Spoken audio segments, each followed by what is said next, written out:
As gravações de hoje que vão para o ar, tá? Tem dois temas. Hoje fiz dois vídeos. Um sobre abuso e culpa, onde eu vou dissertar um pouco sobre os processos de sedução que os adultos impetram sobre crianças, deixando nelas uma culpa e uma sensação de que estas crianças participaram do abuso de forma ativa. Lembrando sempre que cabe aos adultos uma experiência de ternura e uma vivência de confiança com as crianças e que nenhum consentimento infantil pode legitimar um abuso.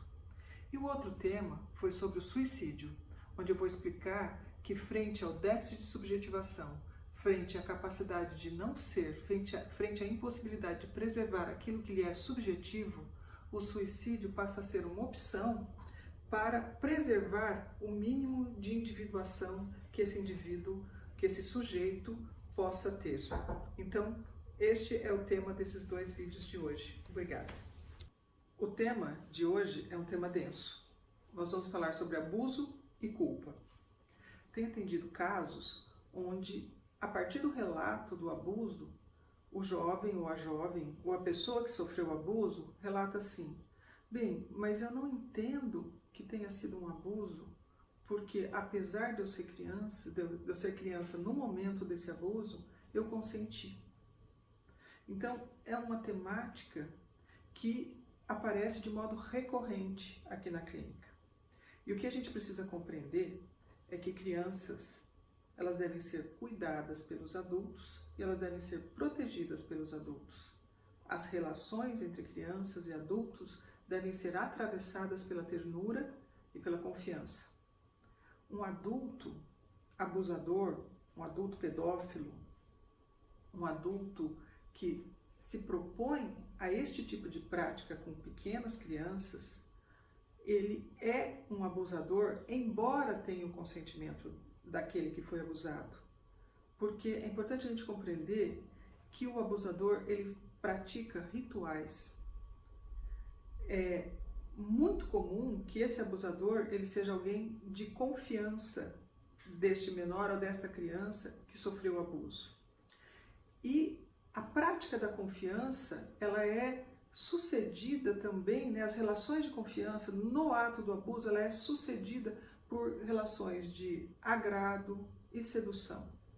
Esse abusador, muitas vezes, é alguém de confiança da família ou da própria criança. Alguém que joga videogame, alguém que brinca, alguém que começa com jogos de cócegas, alguém que começa com qualquer tipo de coisa que produz um agrado à criança e responde a um vazio interno do desejo dessa criança. E a partir desta relação, começa-se uma relação de sedução, que é um ritual que faz com que a criança se agrade daquilo. E aí o tema delicado.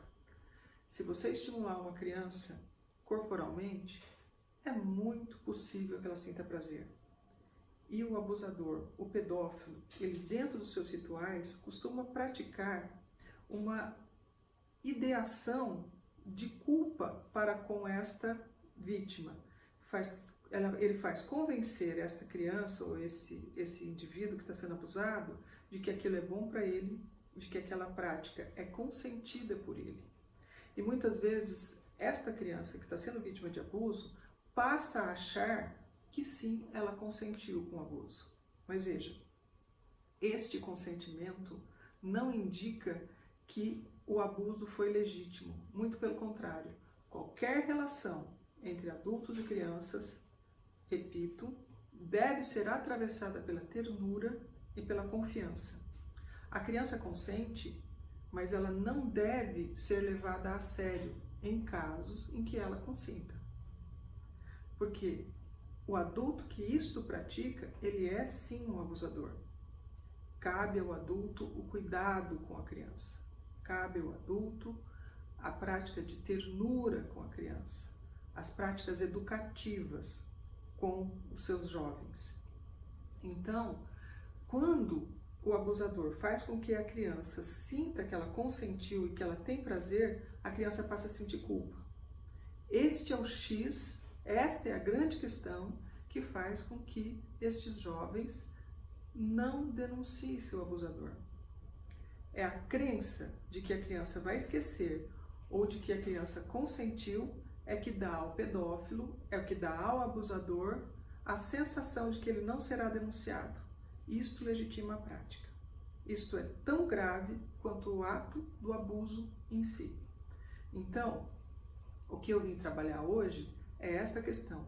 O abusador não só abusa, como deixa em sua vítima uma sensação de cumplicidade. Então, obrigada, e o tema de hoje foi este.